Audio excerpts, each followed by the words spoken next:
Good evening and welcome back to the One Celtic Fans View. This evening we're going to listen to Chris Sutton.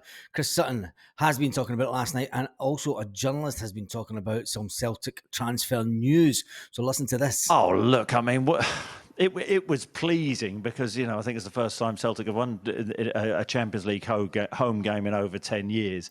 But that's it. There was nothing on the game. I mean, I'm not going to be getting the bunting out, because of that. But it's important, I think, for the team that they did win it.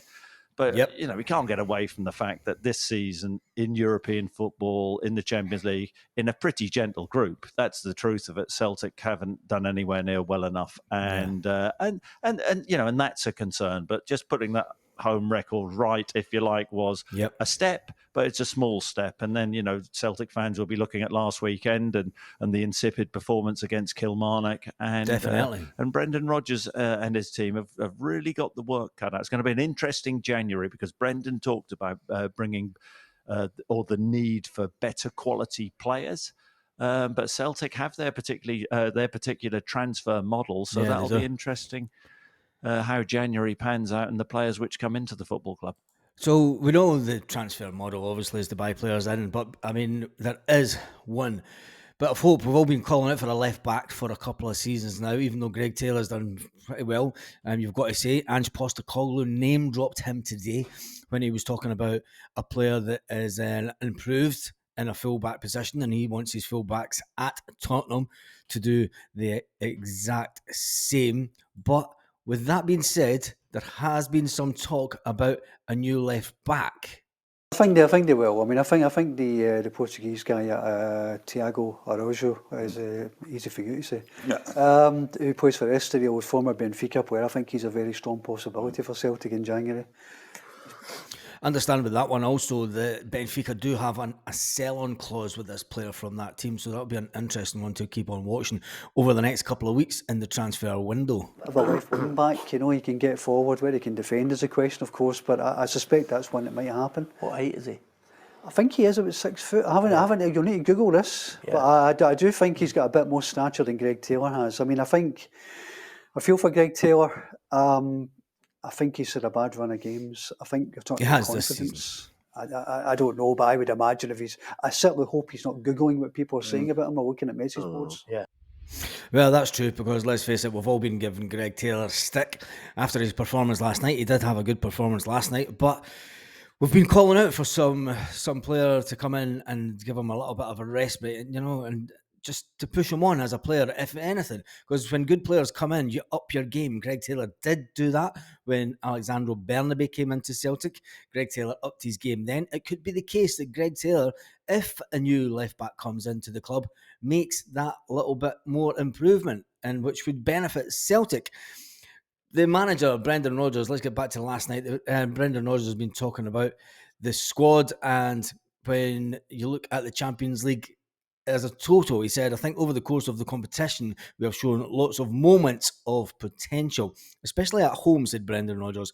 We would be sitting here with 9 points just from the home games if we had won them. Well, I did say at the beginning of the season, when I got really excited about the Champions League, I thought, we can get through with 7 points. 7 points should be our target to maybe even finish second and at a worst, third.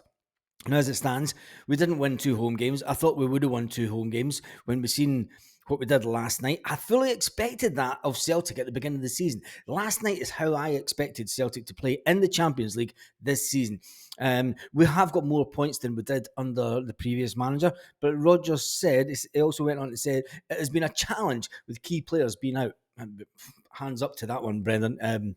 You've got to just take that on the chin. And if we had those players in, would we have been better in the Champions League? Of course.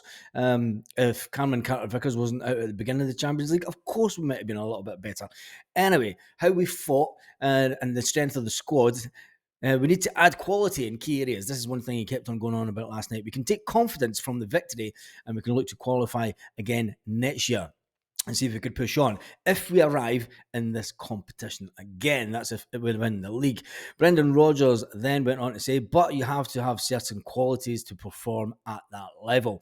He keeps dropping this qualities thing, knowing fine well that Peter Lawwell and co will be listening to every single word he says, and he'll be making sure that they don't go back on the word of the owner, who, by all accounts, wants the team to improve. There are a number of things we need to do to bridge the gap when it comes to talent. He says we have to play our way, we have to make it real difficult for teams. We need to surprise teams with quality of our football, something that has been missing in a lot of the Champions League games, not just the Champions League.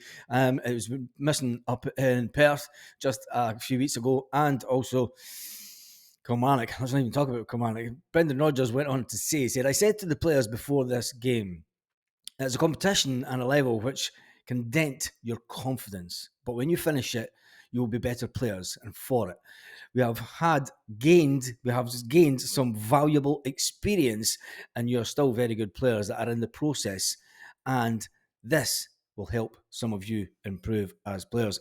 Liam Scales is the best example of a player that has grown in this tournament specifically. The Irish defender went out on loan, as well known, to Aberdeen. Everyone thought he was going to go back to Aberdeen on loan if it wasn't for the injuries at the start of the season. What a difference it would have been if Gustav Lagerbielke didn't get sent off early in the Champions League. I wonder what difference that would have made to him and his Celtic career. It was absolutely fantastic to see big Gustav coming on and scoring with a header last night. That sublime outside of the foot kick by the one and only Matt O'Reilly. It was absolutely magnificent. He is one player that we need to keep a hold of. He's going to go for big, fantastic money. There was people on the live this morning saying he's going to go for at least 30 million to 40 million. Will Celtic be in a position to sell him for that kind of money? It usually happens that we'll sell him for more like money that typically Jota went for and Kieran Tierney in the mid 20 million region. And then down the line, they'll have a sell-on clause. Celtic will have a sell-on clause to get anything from 10 to 30% of any sell-on clause. When you look at it, the game last night, it was a dead rubber game, but it was important that we kept the momentum going with this squad. With us not being in the cup final this weekend, generally Celtic look at the early cup final as one to get in the bag and then we push on from there. We don't have that this season. Getting that result last night, for me, gives those players at Celtic right now a little bit of a boost on that running till the New Year break and the winter break. So it'll be interesting to see how they react this weekend with their chins held high, knowing that they've done it at the highest level, knowing that they've won in a group where, let's face it, as Chris Sutton said, we should have done a lot better. So anyway, that's it for this evening's video. What a fantastic night last night was. It was just absolutely brilliant. And on that note, have a fantastic evening, Celtic fans all around the world.